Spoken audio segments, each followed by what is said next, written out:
Say no to drugs. Life is a gift. Don't waste it. No drugs.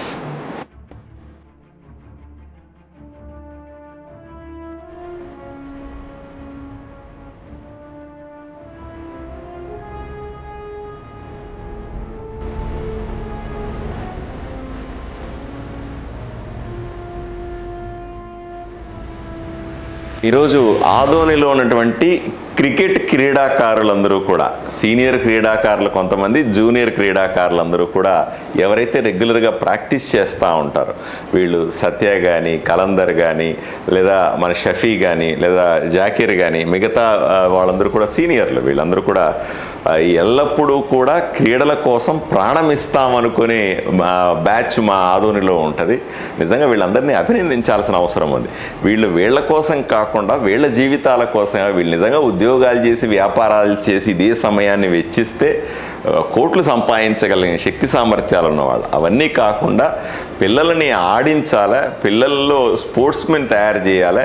Adoni నుంచి కూడా బ్రహ్మాండమైన క్రీడాకారులు దేశం వైపున ఆడాలనే ఏకైక లక్ష్యంతో పనిచేసేవాళ్ళు, తపన పడేవాళ్ళు, నిరంతరం శ్రమించేవాళ్ళు. వీళ్ళందరూ వచ్చి ఇక్కడ ఉన్నటువంటి ఆట స్థలాలు ఏవైతే గ్రౌండ్స్ లేవండి, దీన్ని ఎలా అభివృద్ధి చేయాలని ఇంతకుముందు కూడా నాతో మాట్లాడినారు. మళ్ళీ ప్రస్తావన తీసుకొని వచ్చినారు. సార్, ఇది పిల్లల్ని ఆడించకపోతే గ్రౌండ్లో వీళ్ళు చెడు వ్యసనాల బారిన పడతారు. వాళ్ళని ఆరోగ్యవంతులుగా ఉంచడం, ఫిట్గా ఉంచడం, మానసికంగా కూడా సరిగా ఉంచడం అన్నది ఆటల్లో ప్రధాన అంశం. అలా చేయకపోతే వీళ్ళు మొబైల్ పెట్టుకొని కూర్చుంటారు, కొంతమంది తాగుడుకు అలవాటు పోతారు, కొంతమంది డ్రగ్స్కి అలవాటు పడతారు, కొంతమంది శరీరాన్ని ఇంత లావు చేసుకొని ఒబేసిటీ కూడా ఒక జబ్బే కదా, ఈ రకమైన పరిస్థితుల్లో ఉంటారు. సార్, ఏదో ఒకటి చేద్దాము అనే ఆలోచన చెప్తూ ఉన్నారు. నేను చెప్పాను, ప్రభుత్వం దగ్గర తగిన నిధులు లేవండి ప్రస్తుతానికి.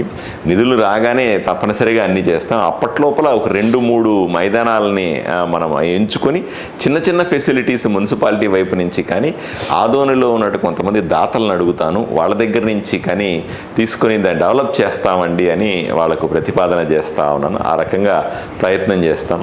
ఈరోజు వీళ్ళందరూ నాకు వచ్చి ఈ గిఫ్ట్ కూడా ఇచ్చారు. నా పేరు మీద ఉన్నటువంటి ఆంధ్రప్రదేశ్ జెర్సీని నాకు బహూకరించారు. అలాగే వీళ్ళ ఆలోచన చూడండి ఎంత బాగున్నాయో.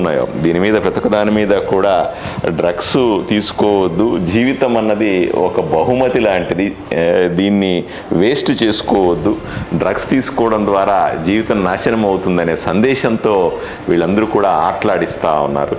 దీన్ని దృష్టిలో పెట్టుకొని తప్పనిసరిగా భవిష్యత్తులో వీళ్ళతో కలిసి పనిచేస్తాను. వీళ్ళ ఆలోచన విధానానికి అనుగుణంగా నేను కూడా పనిచేస్తానని వాళ్ళకి హామీ ఇస్తా ఉన్నాను.